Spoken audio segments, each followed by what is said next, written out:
Thottappally spillway ആണ് ഈ കാണുന്നത്. ഇതാണ് തോട്ടപ്പള്ളി സ്പിൽവേ.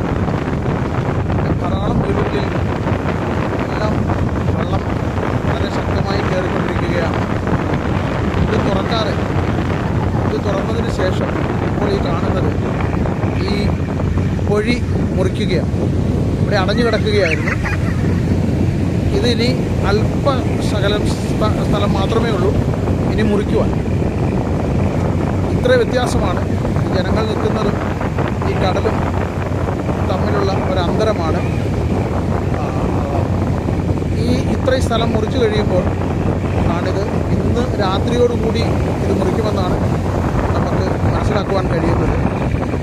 ശക്തമായ മഴയാണ്. പക്ഷേ ഇന്ന് രാവിലെ മുതൽ ആലപ്പുഴ ജില്ലയിൽ പ്രത്യേകിച്ച് തോട്ടപ്പള്ളി ഈ സ്ഥലങ്ങളിൽ പൊതുവെ അല്പം മഴ കുറവായിരുന്നു. ഇല്ലെന്നുണ്ടെങ്കിൽ വളരെയധികം നാശനഷ്ടങ്ങൾ ഉണ്ടാകുമെന്നതായിരുന്നു പ്രതീക്ഷ. കാരണം പല സ്ഥലങ്ങളിലും പല വീടുകളിലും വെള്ളം കയറിക്കൊണ്ടിരിക്കുകയാണ്. ഗവൺമെൻറ്റിൻ്റെ ഒഫീഷ്യൽസ് എല്ലാം ഇവിടെയുണ്ട്. അവരെല്ലാം ഇന്നത് മുറിക്കുവാനുള്ള ഒരു ശ്രമത്തിലാണ്. മുറിച്ചു കഴിഞ്ഞതിന് ശേഷം മാത്രമേ വെള്ളമിറങ്ങുകയുള്ളൂ. കൃഷിഭൂമികൾ വളരെ നാശനഷ്ടങ്ങൾ സംഭവിച്ചുകൊണ്ടിരിക്കുകയാണ്. കാരണം അതുകൊണ്ടാണ് ഇത് ഇത്രയും ലേറ്റ് ആയതെന്നുള്ളത് മനസ്സിലാക്കുവാൻ കഴിയുന്നില്ല.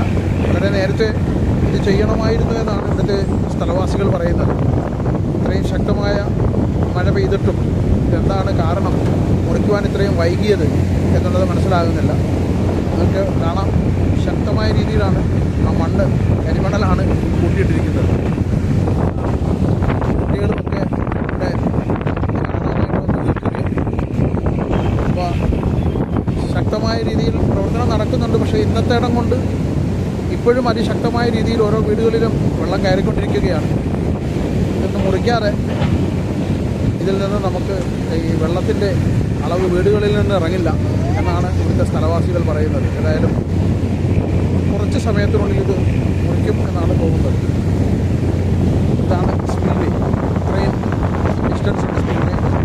ഇത്രയും സ്ഥലങ്ങളാണ് ഇത് മുറിച്ചുകൊണ്ടിരിക്കുന്നത്. അങ്ങോട്ട് പോയി കഴിഞ്ഞാൽ അറിയാൻ പറ്റുമല്ലോ അല്ലേ.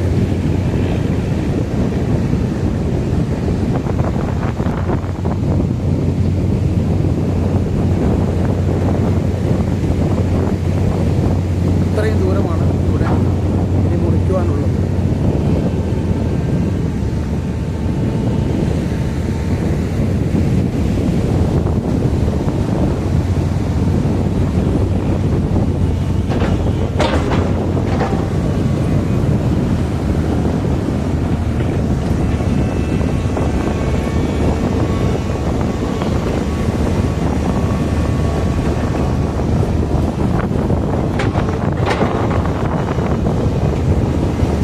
ഡിസ്റ്റൻസാണ് ഇനി ഇത് മുറിക്കുവാനുള്ളത്.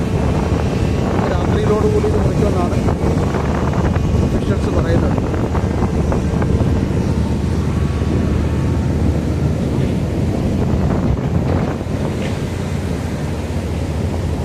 കടൽ വളരെ ശക്തമായ രീതിയിലാണ്. അലകൾ വളരെ ശക്തമാണ്.